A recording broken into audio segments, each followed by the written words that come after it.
My name is Sally Haslanger, and I'm a professor of philosophy at MIT. Today we're going to discuss an argument in favor of atheism, in favor of the belief that God doesn't exist. Let's start with some definitions. Theism, that's the belief that God exists. So atheism, the belief that God doesn't exist. Rational theism is one form of theism. It's the belief that there are evidential reasons to believe that God exists. Now, irrational theism is the belief in God without evidence. There are plenty of people who are irrational theists because they believe in God based on faith. Faith is often thought to be believing something in spite of the fact that you don't have evidence for it. And it's completely common for people to believe things without evidence, right? We believe things all the time based on wishful thinking. We believe it because it's just in the air or it's convenient for us to believe it. It makes us happy for us to believe it. All those sorts of things. But we're talking here about evidence, where evidence is some information that lends credibility to the claim in the sense that it's more likely to be true if you have the evidence. Okay, so irrational theism, as I said, is a common position, but we're not really going to talk very much about it today. Irrational theism is the belief in God in spite of evidential reasons supporting atheism. Notice that this is quite different from irrational theism. The belief in God without evidence, as mentioned, could be just on the basis of a lack of evidence.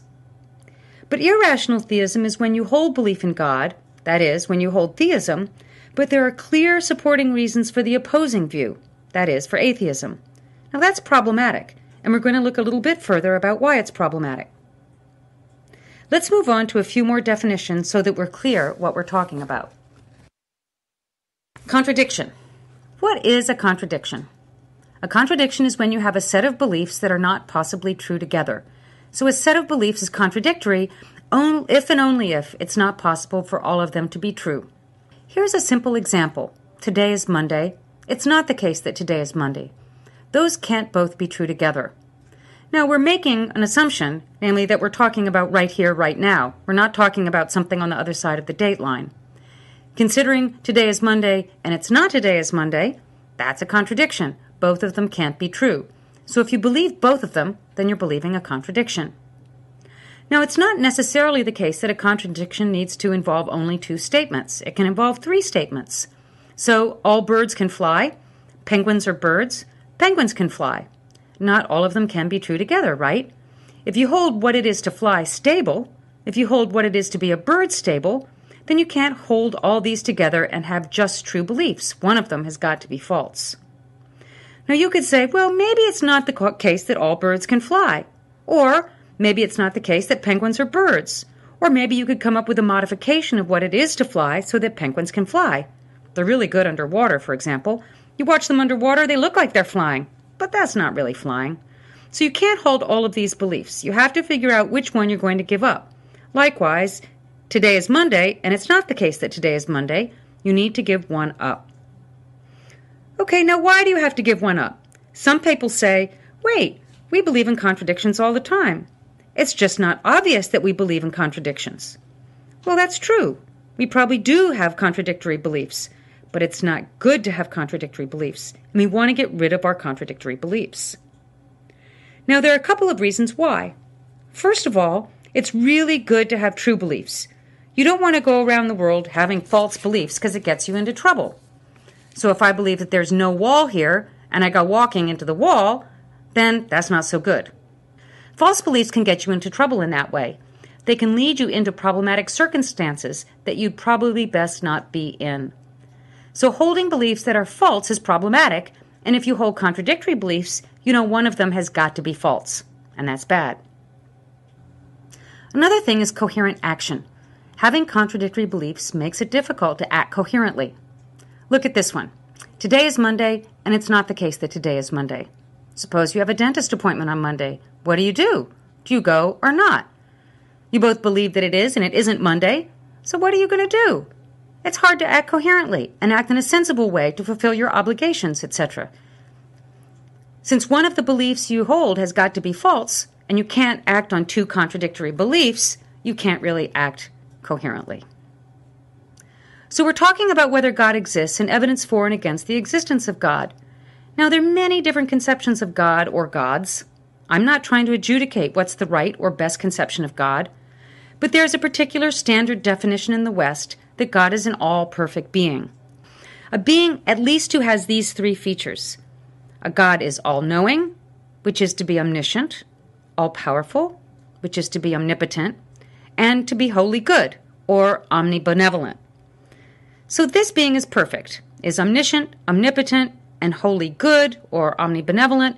We're going to call the combination of these features OO, O-O-O, because they're pretty good OO features.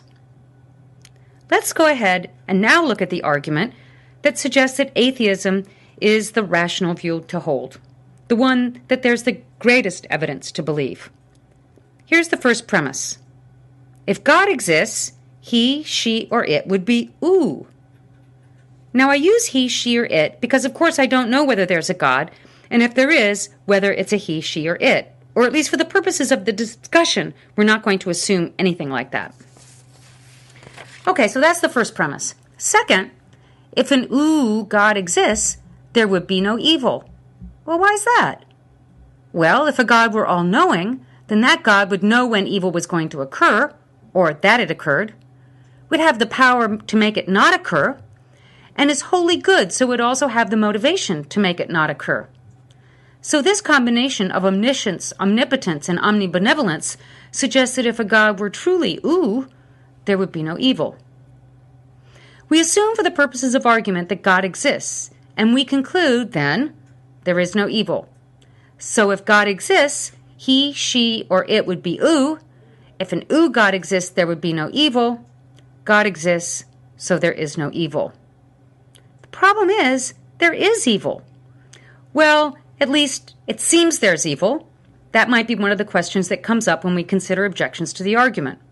It certainly appears that there's evil, lynching, terrorism, the death of innocent babies.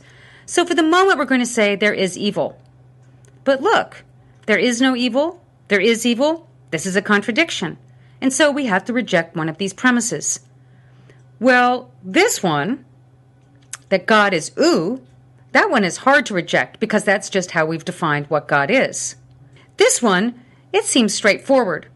And so once we assume God exists, and we assume that there is evil in the world, which is hard to deny, we get a contradiction. So we have to reject something. And so the thing that's most likely to be false, according to the argument, is number 3, that God exists. So we conclude that God does not exist. Now this argument is a little bit truncated, as any argument is. It relies on 2 further assumptions. First, a wholly good thing always eliminates evil as far as it can. And second, that there are no limits to what an omnipotent thing can do. But these just seem to be part of the definition of all-knowing, all-powerful, and wholly good. It's just true by definition. So here's a way to think about it. If we assume a certain kind of God, an OO God, and we really take seriously the perfection of that God, all-knowing, all-powerful, omnibenevolent, then once we assume that kind of God and that there exists some evil in the world, then we've got a contradiction. So the theist is left with this position. Either the theist has to say there is no evil in the world, or the theist has to give up one of these features of their God. Those are your 2 options. Neither of them look very appealing. And so now we're in a position to say, if you don't want to do that, you are an irrational theist, that there is compelling evidence that God does not exist. God of this OO kind does not exist, and yet you believe anyway. That is to say, you believe a contradiction. You believe that there is evil and there is no evil. You believe there is this kind of God, there isn't this kind of God. We saw before that belief in contradictions is a bad thing, and you ought to avoid it wherever you can. And so this is the argument that you should not be a theist, because irrational theism is not an acceptable form of theism.